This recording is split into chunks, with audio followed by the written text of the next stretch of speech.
नमस्कार. आपल्या आजूबाजूला अगदी घरात किंवा बागेत एक रोप हमखास दिसतं, कोरफड. पण हे साधंसुधं दिसणारं रोप म्हणजे त्वचेसाठी जणू काही अमृतच आहे, हे कधी लक्षात आलंय का? चला तर मग आजच्या या विश्लेषणात आपण जरा जवळून पाहूया विज्ञान आणि आयुर्वेद दोन्हीच्या दृष्टिकोनातून की ही कोरफड त्वचेसाठी इतकी खास का आहे. हो बरोबर, हाच तर प्रश्न आहे. म्हणजे एका साध्याशा वनस्पतीत इतकी ताकद येते तरी कुठून? त्वचेला ओलावा देण्याची, जखमा बऱ्या करण्याची आणि तारुण्य टिकावून ठेवण्याची ही सगळी शक्ती येते कुठून? चला, यामागे दडलेली जी काही वैज्ञानिक रहस्य आहेत ना, ती उलगडून पाहूया आणि या प्रश्नाचं उत्तर मिळवूया. बरं, कोरफडीच्या फायद्यांबद्दल तर आपण बोलणारच आहोत, पण त्याआधी आपली त्वचा रोज कोणत्या गोष्टींशी लढत असते हे समजून घेणं महत्त्वाचं आहे.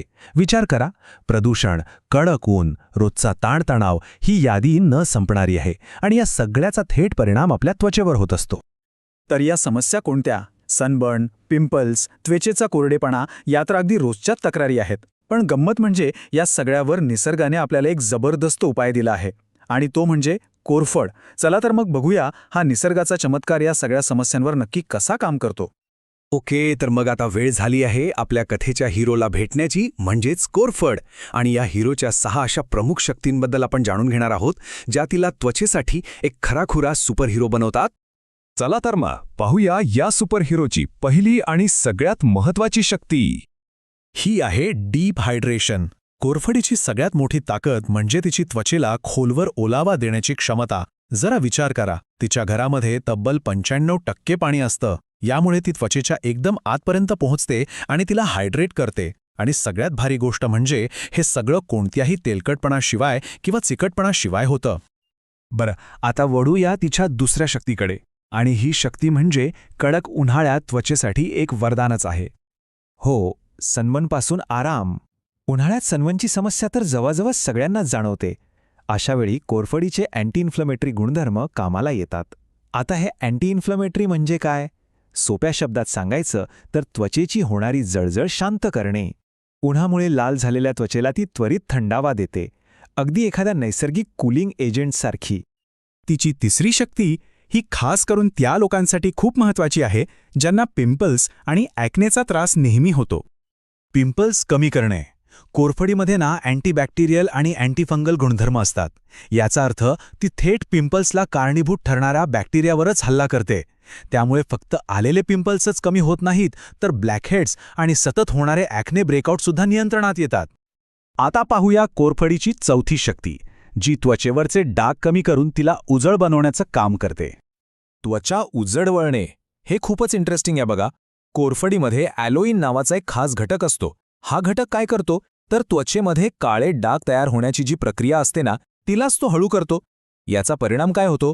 काळे डाग, सनटॅन, पिगमेंटेशन हे सगळं हळूहळू कमी होतं आणि नियमित वापराने त्वचा उजळ दिसायला लागते.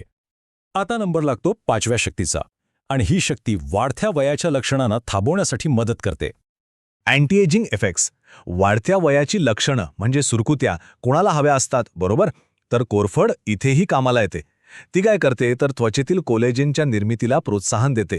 आता हे कोलेजन म्हणजे एक प्रकारचं प्रोटीन आहे, जे त्वचेला घट्ट आणि लवचिक ठेवतं. मग साहजिकच जेव्हा कोलेजन वाढतं तेव्हा सुरकुत्या कमी होतात आणि त्वचा जास्त तरुण दिसायला लागते. आणि आता तिची शेवटची पण तितकीच महत्त्वाची 6वी शक्ती, कोरड्या त्वचेवर उपाय. खास करून हिवाळ्यात आपली त्वचा किती कोरडी आणि खडबडीत होते नाही का? अशावेळी तर कोरफड म्हणजे जणू काही जादूच करते. ती त्वचेला लगेच ओलावा देते, तिला शांत करते आणि तिचा तो नैसर्गिक मऊपणा परत आणते. तर कोरफडीच्या ह्या 6 जबरदस्त शक्ती आपण पाहिल्या. पण आता सगळ्यात महत्त्वाचा प्रश्न येतो की या शक्तींचा वापर करायचा कसा? चला तर मग काही अगदी सोपे आणि घरच्या घरी करता येण्यासारखे उपाय बघूया. हे 4 उपाय इतके सोपे आहेत की आजपासूनच सुरू करता येतील. नंबर 1, रोज चेहरा धुतल्यावर मॉइश्चरायझर म्हणून लावा. नंबर 2, उन्हातून आला असाल तर सनबर्न शांत करण्यासाठी कोरफडीत थोडं गुलाब पाणी मिसळून लावा. नंबर 3, एखादा पिंपल आलाय तर त्यावर चिमूटभर हळद घालून लावा. आणि नंबर 4, चेहऱ्यावर चमक हवी असेल तर आठवड्यातून 2दा लिंबाच्या रसाचे काही थेंब घालून मास्क म्हणून वापरा. बघा, आहे की नाही सोपं? तर या सगळ्यावरून एक गोष्ट तर नक्कीच लक्षात येते, कोरफड किती बहुगुणी आहे. ती फक्त एक वनस्पती नाहीये, तर आपल्या त्वचेची एक खरी आणि नैसर्गिक मैत्रीण आहे, जी प्रत्येक समस्येमध्ये मदतीला धावून येते. चला एका नजरेत पुन्हा बघूया. त्वचा हायड्रेट करते, सनबर्न शांत करते, मुरुमांशी लढते, त्वचा उजळवते, सुरकुत्या कमी करते आणि कोरडेपणा दूर करते. म्हणजे थोडक्यात काय तर त्वचेला ओलावा देण्यापासून ते सुरकुत्या कमी करण्यापर्यंत कोरफड प्रत्येक आघाडीवर काम करते. खरंच हे एक ऑल इन वन नैसर्गिक सोल्युशन आहे. कोरफडीच्या या संपूर्ण प्रवासातून एक गोष्ट तर नक्कीच शिकायला मिळते, ती म्हणजे निसर्गाच्या खजिन्यात आपल्या अनेक समस्यांवर उपाय दडलेले आहेत. आजचा हा आढावा आपण इथेच संपवूया, पण जाता जाता एक विचार सोडून जातो की अशी आणखी कितीतरी रहस्य निसर्गात दडलेली असतील जी अजून आपल्या शोधाची वाट पाहत आहेत.